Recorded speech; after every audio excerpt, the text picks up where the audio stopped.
बिस्मिल्लाहिर्रहमानिर्रहीम। अस्सलामुअलैकुम dear students. 9th math National Book Foundation exercise 4.1 और ये एक्सरसाइज है फैक्टराइजेशन से मुताल्लिक। तो आइए इसको सॉल्व करते हैं। इस एक्सरसाइज में मैक्सिमम क्वेश्चंस वो हैं जो आप पहले 7th और 8th में पढ़ चुके हैं। ये जस्ट आपकी रिवीजन के लिए दी गई है। तो आइए हम इसको सॉल्व करते हैं और शुरू करते हैं क्वेश्चन नंबर 1 से। क्वेश्चन नंबर 1 है 2x2y3 - 6x2y2 + 2xy3 और इसको फैक्टराइज करना है। तो फैक्टराइजेशन का जो सबसे पहला मेथड है जो आपने पिछली क्लासेस में भी सीखा है वो है कॉमन लेने का। तो इस क्वेश्चन में 3 टर्म्स हैं, यानी ये ट्राइनोमियल है। इस माइनस के साइन से पहले फर्स्ट टर्म हो गई, इस माइनस और इस प्लस के दरमियान वाली सेकंड टर्म और ये वाली हो गई थर्ड टर्म। तो सबसे पहले हमने ये सोचना है कि इन तीनों टर्म्स में से कौन सी चीज़ कॉमन आ रही है। तो अगर कोएफिशिएंट्स को देखें तो फर्स्ट टर्म का कोएफिशिएंट 2 है, सेकंड टर्म का 6 है और थर्ड टर्म का भी 2 है। तो 2 इन तीनों में से कॉमन है। तो कोएफिशिएंट तो हो जाएगा 2 जो कि आएगा कॉमन। जहाँ तक x का ताल्लुक है तो फर्स्ट टर्म में x 2 टाइम्स है, यानी इसका स्क्वायर है। सेकंड टर्म में भी x 2 टाइम्स है, यानी x की पावर 2 है। थर्ड टर्म में x सिंगल है। तो एक x कम से कम तीनों में कॉमन है जिसको हम खींच कर बाहर निकाल सकते हैं। तो एक x कॉमन आ जाएगा। इसी तरह से y को देखें तो फर्स्ट टर्म में y की पावर है 3, यानी 3 टाइम्स y है। सेकंड टर्म में y स्क्वायर है, 2 टाइम्स हो गया। और थर्ड टर्म में फिर y क्यूब है, यानी 3 टाइम्स है। तो मिनिमम 2 टाइम्स तो ये तीनों टर्म्स में है, यानी इसमें 3 टाइम्स y है तो 2 इसमें से हम निकाल सकते हैं। इसमें भी y 2 टाइम्स है तो वो भी कॉमन हो जाएगा। और इसमें y 3 टाइम्स है तो उसमें से 2y हम कॉमन ले सकते हैं, यानी y की जो मैक्सिमम पावर है वो हम कॉमन लेंगे। तो यहाँ हम y 2 कॉमन लेंगे। तो 2xy2 इन तीनों टर्म्स में से कॉमन हो गया। और कॉमन लेने का तरीका ये होता है कि जब आप कोई चीज़ कॉमन ले लेते हैं तो जो रिमेनिंग तीनों टर्म्स हैं वो आपने लिखनी है ब्रैकेट में। अब ब्रैकेट में फर्स्ट टर्म की पोजीशन पे क्या आएगा, 2 बाहर आ गया, x 2 थे, एक x कॉमन हुआ है तो यहाँ पर एक x बचेगा। y की पावर 3 है और कॉमन बाहर गया है y 2, तो यहाँ पर एक y आ जाएगा, यानी एक x और एक y यहाँ पर बच जाएंगे। और जो चीज़ बच जाए फर्स्ट टर्म में वो हमने अंदर ब्रैकेट में लिखनी है। साइन माइनस है, नंबर 6 है, 6 में से 2 हमने कॉमन लिया है तो 2 कितने 6 होते हैं, 2 3 are 6, तो यहाँ आ जाएंगे 3। x2 है, कॉमन एक x हुआ है तो एक x इधर आ जाएगा। y2 है जो कि पूरे का पूरा कॉमन हो गया, बाहर चला गया, तो इधर y लिखने की ज़रूरत नहीं है क्योंकि y कोई बचा ही नहीं है यहाँ पर। नेक्स्ट है जी साइन प्लस, 2 ऑलरेडी बाहर चला गया उसको नहीं लिखेंगे। x 1 था वो कॉमन हो गया उसको भी नहीं लिखेंगे। y 3 टाइम्स था, इसमें से 2 कॉमन हुए हैं तो एक y यहाँ पर बच जाएगा। ब्रैकेट क्लोज कर दें और यही इसका आंसर है। Clear. Question number 2। Question number 2 में है 3nx - 3x - 3ny + 3y और इसको भी फैक्टराइज करना है। तो फैक्टराइजेशन में जहाँ तक हमने पिछला क्वेश्चन भी किया है, फर्स्ट मेथड होता है कॉमन लेने का। तो सबसे पहले आपने ये सोचना है कि इन चारों टर्म्स में से, अब इस क्वेश्चन में देखें नंबर ऑफ टर्म्स 4 हो गई हैं, 1 2 3 एंड 4। तो पहले तो हमने ये सोचना है कि क्या कोई ऐसी चीज़ है जो चारों से हम कॉमन ले सकते हैं। n देखें तो फर्स्ट में है और थर्ड में है, सेकंड और फोर्थ में नहीं है तो n हम कॉमन नहीं ले सकते। x भी चारों में मौजूद नहीं है, फर्स्ट 2 में है, सेकंड 2 में नहीं है।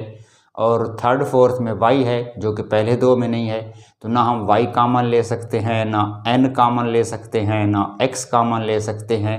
हाँ, 3 वाला जो नंबर है वो चारों टर्म्स में है, यानी जो कोएफिशिएंट 3 है वो फर्स्ट में भी है, सेकंड में भी, थर्ड में भी और फोर्थ में भी।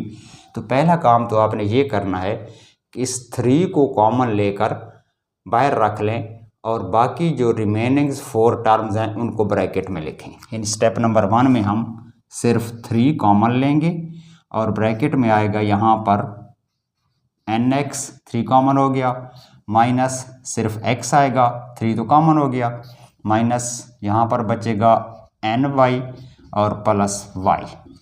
ये हमारा फर्स्ट स्टेप हो गया जिसमें हमने 3 कॉमन लिया है।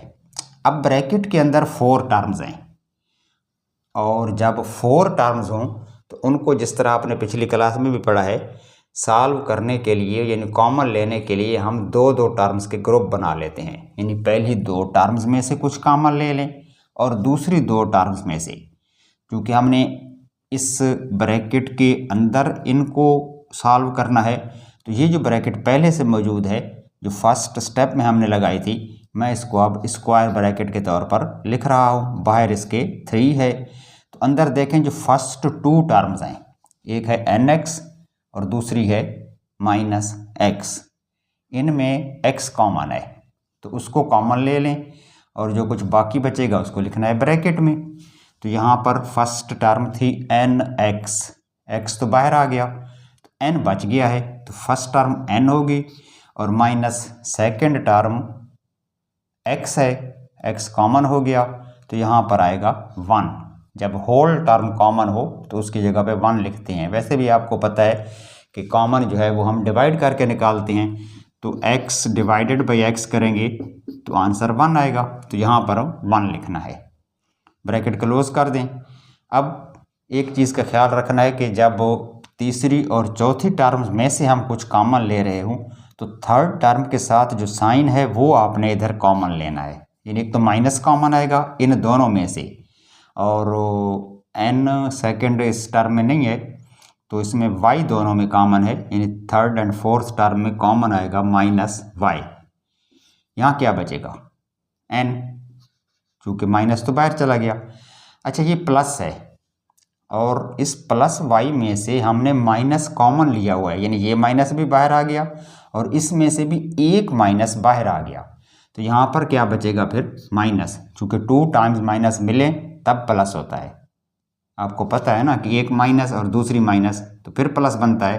तो एक माइनस जब हम इसमें से निकाल लेंगे, बाहर ले आएंगे, तो अंदर माइनस बचेगा और y चूँकि पूरा कॉमन हो चुका है तो इसकी जगह पे आएगा 1 और ब्रैकेट क्लोज। अभी ये ब्रैकेट मैंने ये वाली क्लोज की है और एक और ब्रैकेट जो हमने इधर स्क्वायर ब्रैकेट डाली थी शुरू में वो भी एंड पे क्लोज कर दें।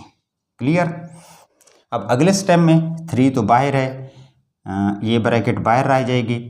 तो इसके अंदर देखें, यहाँ से लेकर यहाँ तक इस माइनस साइन के इस तरफ सारी सिंगल टर्म और इस तरफ सारी एक और टर्म, यानी ये अब 2 टर्म्स हो गई हैं बाइनोमियल, और इन दोनों में n-1 कॉमन है, यानी इसमें भी n-1 है और इसमें भी n-1 है। तो ये ब्रैकेट समेत n-1 हम बाहर निकाल लेंगे, कॉमन ले लेंगे, और जो रिमेनिंग्स दोनों टर्म्स की चीज़ें हैं वो आ जाएंगी ब्रैकेट के अंदर। तो दूसरी ब्रैकेट में इस तरफ आ जाएगा x और इस तरफ आ जाएगा -y, और अब ये जो स्क्वायर ब्रैकेट है इसको लिखने की ज़रूरत ही नहीं है। तो जस्ट हमारा आंसर बनेगा 3 × n-1 और सेकेंड ब्रैकेट होगी x - y की। क्लियर। तो ये हो गया इसका आंसर। नेक्स्ट क्वेश्चन नंबर 3, इसमें 3 टर्म्स हैं 18x4 + 108x2y2 + 162y4। तो ये ट्राइनोमियल है।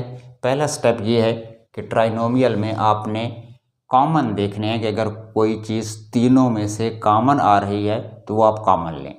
तो इसमें देखें फर्स्ट टर्म में x है, इधर भी x है और थर्ड में x नहीं है, और जो y है वो फर्स्ट में नहीं है, सेकंड और थर्ड में है।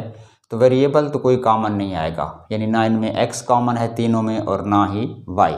अलबत्ता नंबर्स देखें तो इधर 18 है, 108 है, 162 है, तो इनमें से कुछ ना कुछ कॉमन आएगा। अब फौरी तौर पर हमारे जहन में जो नंबर आ रहा है वो 2 है, क्योंकि ये भी इवन है, ये भी इवन है, ये भी इवन है, तो 2 कॉमन आएगा। लेकिन इसमें एक ट्रिक है कि आप अगर इसको 18 का टेबल आगे पढ़ें तो वो 108 पे भी जा रहा है और 162 पे भी, यानी इसमें जो 18 वाला नंबर है वो तीनों में कॉमन है। तो वो फर्स्ट स्टेप में हम कॉमन ले लेते हैं और रिमेनिंग 3 टर्म्स आ जाएंगी। अगर 18 कॉमन लें तो यहाँ बचेगा x4 प्लस 18 कितने 108 प्लस 18 6 और 108 होता है, तो यहाँ आएगा 6x2y2 और 18 को अगर 9 से मल्टीप्लाई करें तो 162 आएगा, या आप 162 लिखकर डिवाइड कर दें 18 से तो आंसर आएगा 9, तो यहाँ आएगा 9y4। तो ये फर्स्ट स्टेप हो गया जिसमें हमने 18 कॉमन ले लिया है तीनों टर्म्स में से। उसके बाद अब इसमें देखें जो मिडल टर्म है वो x2y2 भी है और फर्स्ट टर्म x4 है, परफेक्ट स्क्वायर्ड है, लास्ट टर्म 9y4 है, ये भी परफेक्ट स्क्वायर्ड है। तो ये a plus B whole square वाले फॉर्मेट में हम इसको लिख सकते हैं। तो उसका तरीका क्या है कि इसको परफेक्ट स्क्वायर फॉर्मेट में लिखने का, 18 तो बाहर रह गया, x की पावर है 4, अगर हम इसको लिख लें x2 का स्क्वायर, और लास्ट टर्म है हमारे पास 9y4, तो ये स्क्वायर है 3y2 का, यानी 3 3 9 और y2 multiply by y2 y4 हो जाएगा। तो ये जो लास्ट टर्म है ये 3y2 का स्क्वायर है, इसको आप b समझ लें। फर्स्ट टर्म जो है x4 वो x2 का स्क्वायर है, तो x2 को आप a समझ लें। तो इसकी जो मिडिल टर्म बनेगी वो होगी +2ab। तो अब देखें क्या ये +2ab बन रही है 6x2y2। तो इसके लिए एक तो मिडिल टर्म में ज़ाहिर है 2 होता है, इंटू a यहाँ पर है x2 और दूसरी है b, और b है 3y2 और फिर प्लस साइन के बाद b का स्क्वायर आ जाएगा। तो अब इसमें देखें जो मिडिल टर्म हमने बनाई है इन तीनों को अगर मल्टीप्लाई करें और ये मिडिल टर्म एग्जैक्ट यही बन रही है, तो फिर ये जो नंबर है या जो ये एक्सप्रेशन है यहाँ तक ये कंप्लीट स्क्वायर है। हम इसको a plus B whole square format में लिख सकते हैं। तो इनको अगर मल्टीप्लाई करके देख लें 2 times x2 2x2 plus 3y2, तो 2 3 6 x2y2 6x2y2 सेम वही टर्म आ रही है। दरअसल ये होल स्क्वायर है a प्लस बी का, और a कौन सी है x2 और b कौन सी है 3y2। मिडिल टर्म का लेना है साइन, तो x2 प्लस 3y2 का होल स्क्वायर है और 18 वैसे ही बाहर कॉमन था, तो यही इसका आंसर है। Clear. Next question, question number 4, ये है k+2 whole square -8 into k+2 plus 16। ये भी दरअसल परफेक्ट स्क्वायर है और इस पैटर्न पे इसको सॉल्व करना है। इसमें जो हमने 18 कॉमन लिया था, तो क्वेश्चन 4 में कॉमन कुछ नहीं आ रहा, डायरेक्ट हम फार्मूले की तरफ जाते हैं। तो फार्मूला कहता है कि फर्स्ट टर्म के ऊपर स्क्वायर होना चाहिए, और वो ऑलरेडी यहाँ पर लगा हुआ है, यानी इसमें जो a है वो इस कंप्लीट k+2 को हम a ही समझ लेते हैं। तो फर्स्ट टर्म k+2 का स्क्वायर तो ऑलरेडी मौजूद है, माइनस का साइन है तो यहाँ माइनस आएगा। मिडिल टर्म में होती हैं 3 चीज़ें, एक होता है 2, एक होती है फर्स्ट टर्म वो है k+2, और एक होती है सेकंड टर्म वो हम यहाँ से लेंगे। तो ये जो लास्ट में 16 है ये दरअसल स्क्वायर है 4 का, 4 4 16 होते हैं। तो यहाँ पर जो सेकंड टर्म है वो है 4, मल्टीप्लाई कर दें 4 को, यानी जो मिडिल टर्म है इसको हम लिख सकते हैं 2 into first term into second term, और इनको मल्टीप्लाई करेंगे तो 4 2 8 बनेगा और k+2 ऑलरेडी मौजूद है। तो ये दरअसल होल स्क्वायर है a और माइनस बी का, मिडल टर्म माइनस है तो अब ये परफेक्ट स्क्वायर माइनस का बनेगा। तो फर्स्ट टर्म यहाँ से लेंगे के प्लस 2, इसका आएगा साइन, और सेकंड टर्म इधर से आएगी 4 और इसका बन जाएगा ये होल स्क्वायर। अब यही इसका आंसर है। जस्ट इसको थोड़ा सा और सिंप्लीफाई कर लें, क्योंकि के के बाद +2 है और -4 है, तो -4 और +2 जब आपस में लड़ेंगे तो माइनस वाले ज़्यादा हैं, यहाँ बचेंगे -2। तो दरअसल ये स्क्वायर है के -2 का। क्लियर? तो यही इसका आंसर है। नेक्स्ट है क्वेश्चन नंबर 5। इसमें भी 4 टर्म्स हैं, 9x2 + 4 -169y2 -12x। तो इसमें देखें चारों टर्म्स में से कुछ कॉमन नहीं आ रहा, कोई नंबर भी कॉमन नहीं है और कोई वेरिएबल भी। यानी इनमें से अगर हम 2-2 करके भी कॉमन लें तो ये सॉल्व नहीं होगा।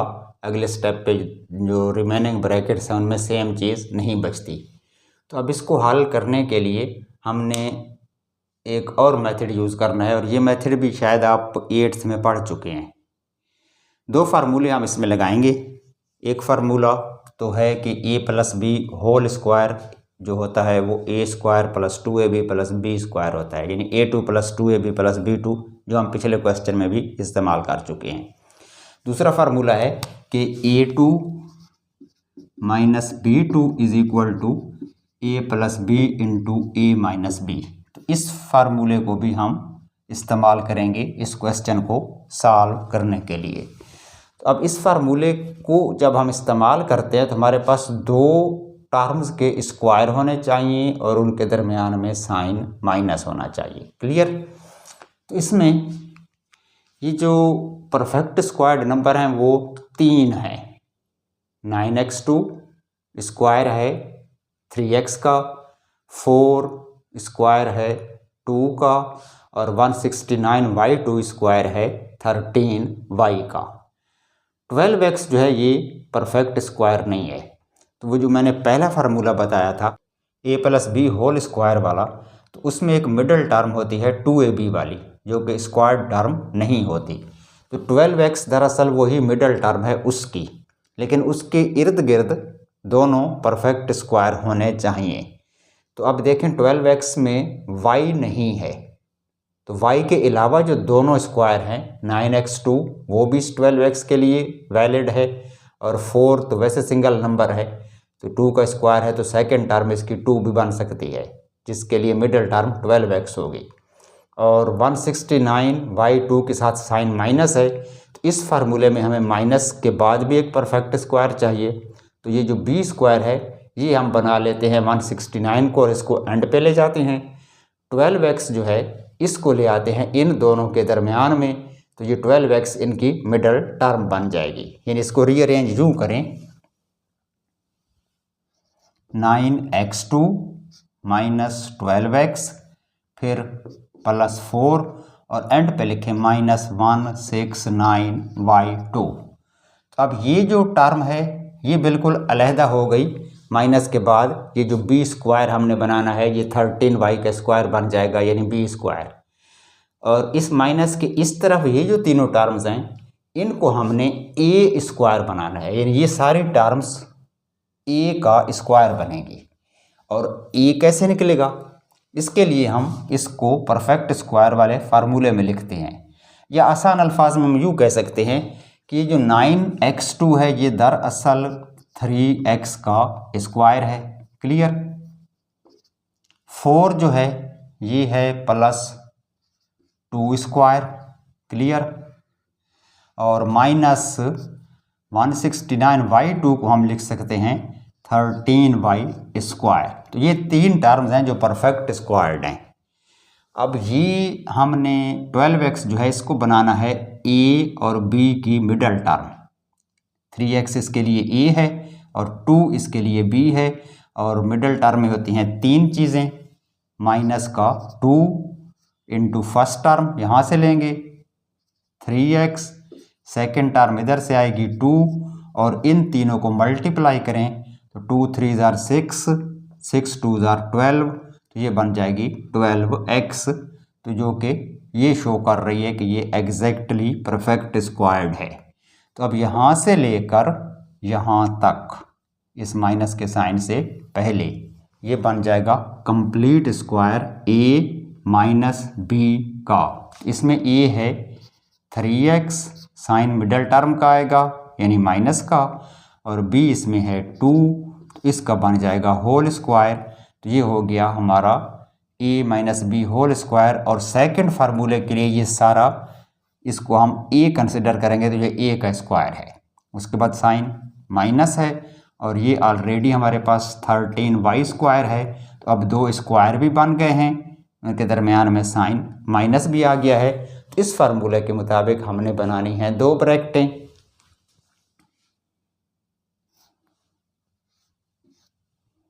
और इन दोनों ब्रैकेट्स के दरमियान में कोई साइन नहीं है। फर्स्ट ब्रैकेट में a प्लस बी, a कौन सी चीज़ है?